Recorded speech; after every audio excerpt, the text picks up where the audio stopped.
ರೇಣುಕಾಸ್ವಾಮಿ ಕೊಲೆ ಪ್ರಕರಣದ ಪ್ರಮುಖ ಆರೋಪಿ ನಟ ದರ್ಶನ್ ಈಗ ಪರಪ್ಪನ ಅಗ್ರಹಾರದಲ್ಲಿ ಈ ಕ್ಷಣದವರೆಗೂ ಕೂಡ ಮಂಕಾಗಿ ಕೂತಿರ್ತಾರೆ. ಇನ್ನು ಆ ಪ್ರಕರಣದಲ್ಲಿ ಒಂದು ಅಪ್ಡೇಟ್ ಸಿಗ್ತಾ ಇದೆ. ಜೈಲಿನಲ್ಲಿ ದರ್ಶನ್ ರಹಸ್ಯ ಭೇಟಿ ಮಾಡಿದ್ದಾರೆ ಒಬ್ಬ ಅಧಿಕಾರಿ. ಸಿಸಿಟಿವಿಯನ್ನ ಕಣ್ತಪ್ಪಿಸಿ ದಾಸನನ್ನ ನೋಡೋದಕ್ಕೆ ಹೋದ ಆ ಮಿಸ್ಟರಿ ವ್ಯಕ್ತಿ ಯಾರು ಗೊತ್ತಾ? ಜೈಲಿನಲ್ಲಿ ದರ್ಶನ್ ರಹಸ್ಯ ಭೇಟಿ, ಸಿಸಿಟಿವಿ ಕಣ್ತಪ್ಪಿಸಿ ದಾಸನನ್ನ ನೋಡೋದಕ್ಕೆ ಹೋದ ಆ ಮಿಸ್ಟರಿ ವ್ಯಕ್ತಿ ಯಾರು?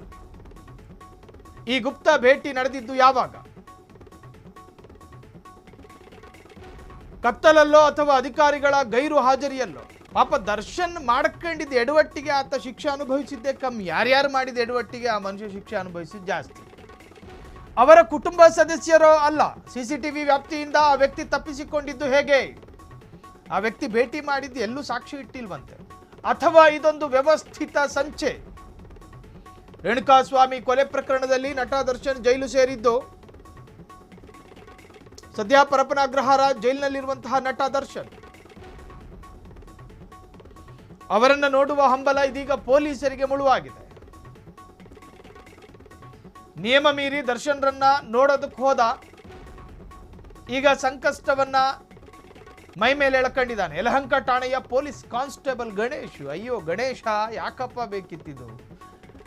ಮತ್ತು ಅದರ ಜೊತೆ ಸಾಥ್ ನೀಡಿದ್ದ jail warden Bhushankar Chauhan CC camera ಕಣ್ತಪ್ಪಿಸಿ ಪೇದೆಯನ್ನ ದರ್ಶನ್ ಇರುವ ಬ್ಯಾರಕ್ಕಿಗೆ ಕಳುಹಿಸಿಕೊಟ್ಟಿದ್ದ. ಇದು ಹೆಂಗಾಗಿರುತ್ತೆ ಅಂದ್ರೆ, ಈ ಡಿಪಾರ್ಟ್ಮೆಂಟ್ ಒಂದೇ ಆಗಿರೋದ್ರಿಂದಾಗಿ ಪರಪ್ಪನ ಅಗ್ರಹಾರದಲ್ಲಿ ಈತನ ಸ್ನೇಹಿತ, ಗಣೇಶನ್ ಸ್ನೇಹಿತ, ಒಂದು ಉದಾಹರಣೆಗೆ ಈ ಪ್ರಕರಣ ಅರ್ಥ ಆಗಬೇಕು ಅನ್ನೋ ಕಾರಣಕ್ಕೆ ಹೇಳ್ತಾ ಇದ್ದೀನಿ.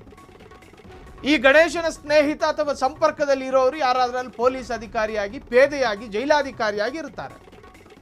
ನಮ್ಮವನು ಜೈಲಲ್ಲಿದ್ದಾನೆ, ಆತನ ಇನ್ಫ್ಲೂಯೆನ್ಸ್ ಮುಖಾಂತರವಾಗಿ ದರ್ಶನ್ನ ನೋಡಬಹುದು ಅಂತೇಳಿ ಗಣೇಶಿಗೆ ಅನಿಸಿರುತ್ತೆ. ಆ ಅಧಿಕಾರಿಯ ಪ್ರಭಾವವನ್ನು ಬಳಸ್ಕೊಂಡು ಒಳಗೋಗಿ ಬಂದಿರ್ತಾರೆ. ದರ್ಶನ್ ಹತ್ರದಿಂದ ನೋಡಬೇಕು ಅನ್ನೋ ಆಸೆ. ಗೂಗಲ್ಲು ಎಕ್ಸ್ಟ್ರಾ ಝೂಮಲ್ಲಿ ತೋರಿಸುತ್ತ ಕಂಡ್ರಯ್ಯ, ಅಲ್ಲಿಗೆ ಹೋಗಿ ನೋಡಬೇಕು ಅನ್ನೋದಿತ್ತ.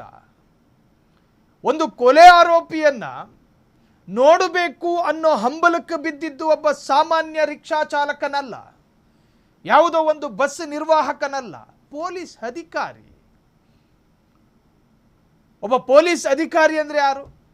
ಆರ್ಥಕರಿಗೆ ರಕ್ಷಣೆಯನ್ನ ಕ್ಷಣಾರ್ಧದಲ್ಲಿ ಕರುಣಿಸುವವನನ್ನು ಆರಕ್ಷಕ ಅಂತ ಕರೀತಾರೆ. ನಿಮ್ಮ ಯೋಚನೆಗಳೆಲ್ಲವೂ ಕೂಡ ಸ್ಟ್ಯಾಂಡರ್ಡ್ ಆಗಿರಬೇಕು, ಸಮಾಜದ ಬಗ್ಗೆ ಕಾಳಜಿ ಇರುವಂಥ ಯೋಚನೆಗಳಾಗಿರಬೇಕು. ನಿಮ್ಮ ಯೋಚನೆ ದರ್ಶನ ನೋಡೋ ಯೋಚನೆ. ಒಬ್ಬ ಕಲಾವಿದನನ್ನ ನೋಡೋ ಹಂಬಲ ಒಬ್ಬ ಪೊಲೀಸ್ ಲೋಲ ಮನಸ್ಸಿಗೆ ಬರುತ್ತೆ ಅನ್ನೋದಾದ್ರೆ ನೀವು ಅದು ಏನು ಕಾಯ್ತೀರೋ? ನಿಮ್ಮಲ್ಲಿ ಬರೋ ಕಂಪ್ಲೇಂಟ್ನ ಅದು ಹೆಂಗೆ ಭೇದಿಸ್ತೀರೋ ಗೊತ್ತಿಲ್ಲ. ಈತ ಹೋಗಿದ್ದು ಅಪರಾಧ ಅನ್ನೋದು ವ್ಯಾಖ್ಯಾನ ಅಲ್ಲ ನಮ್ಮದು. ಹೋಗಿದ ರೀತಿ, ಹೋಗೋ ಜಾಗದಲ್ಲೆಲ್ಲ CCTVಗಳನ್ನು ತಿರುಗಿಸೋದು, ಉತ್ತರಕ್ಕೋ ದಕ್ಷಿಣಕ್ಕೋ. ಹಿಂಗೆ ಹೋಗಿ ಬಂದ ಮೇಲೆ ಸಾಕ್ಷಿ ನಾಶ ಮಾಡೋದು. ಎರಡೆರಡು ತರಹದ ಆರೋಪಗಳು ಬರ್ತವೆ. ಒಂದು ಸಾಕ್ಷಿ ನಾಶ, ಮತ್ತೊಂದು ಪೊಲೀಸ್ ಅಧಿಕಾರಿಗೆ ಇದು ಯಾವ ತಿಕ್ಲು ಅಂತ. ದರ್ಶನ್ನ ನೋಡೋ ಹಂಬಲ, ಆ ಒಂದು ಉನ್ಮಾದ ಯಾಕೆ ನಿಮಗೆ? ಈ ಗುಪ್ತ ಭೇಟಿ ನಡೆದಿದ್ದು ಯಾವಾಗ? ಕತ್ತಲಲ್ಲೋ ಅಥವಾ ಅಧಿಕಾರಿಗಳ ಗೈರು ಹಾಜರಿಯಲ್ಲೋ? ಈಗಾಗಲೇ ಪಾಪ ಅಲೋಕ್ ಕುಮಾರ್ನಂತಹ ನಿಷ್ಠಾವಂತ ಅಧಿಕಾರಿಯನ್ನು ನೇಮಕ ಮಾಡಿದ್ದಾರೆ. ಇನ್ನಾದರೂ ನೆಟ್ಟಗಾಗುತ್ತಾ ಅಂತ ನೋಡಿದ್ರೆ ಹಳೆ ಪ್ರಕರಣಗಳು ಕೆದಕಿದಷ್ಟು ಬೆಚ್ಚಿ ಬೀಳಿಸುವ ಮಾಹಿತಿಗಳನ್ನು ಕೊಡ್ತಾ ಇದೆ. ಇವೆಲ್ಲವೂ ಕೂಡ ಹಳೇದು ನಡೆದಿರೋದು. ಈಗ ತಡವಾಗಿ ಬೆಳಕಿಗೆ ಬಂದಿದೆ. ಅವರು ಕುಟುಂಬದ ಸದಸ್ಯರು ಅಲ್ಲ. CCTV ವ್ಯಾಪ್ತಿಯಿಂದ ಆ ವ್ಯಕ್ತಿ ತಪ್ಪಿಸಿಕೊಂಡಿದ್ದು ಹೇಗೆ? ಅದೇ ರಣರೋಚಕ. ಅಥವಾ ಇದು ವ್ಯವಸ್ಥಿತ ಸಂಚೆ? ರೇಣುಕಾಸ್ವಾಮಿ ಕೊಲೆ ಪ್ರಕರಣದಲ್ಲಿ ನಟ ದರ್ಶನ್ ಜೈಲು ಸೇರಿದ್ದು. ಸದ್ಯ ಪರಪ್ಪನ ಅಗ್ರಹಾರ ಜೈಲಿನಲ್ಲಿರುವಂತಹ ನಟ ದರ್ಶನ್ ಅವರನ್ನು ನೋಡುವ ಹಂಬಲ ಇದೀಗ ಪೊಲೀಸರಿಗೆ ಮುಳುವಾಗಿದೆ.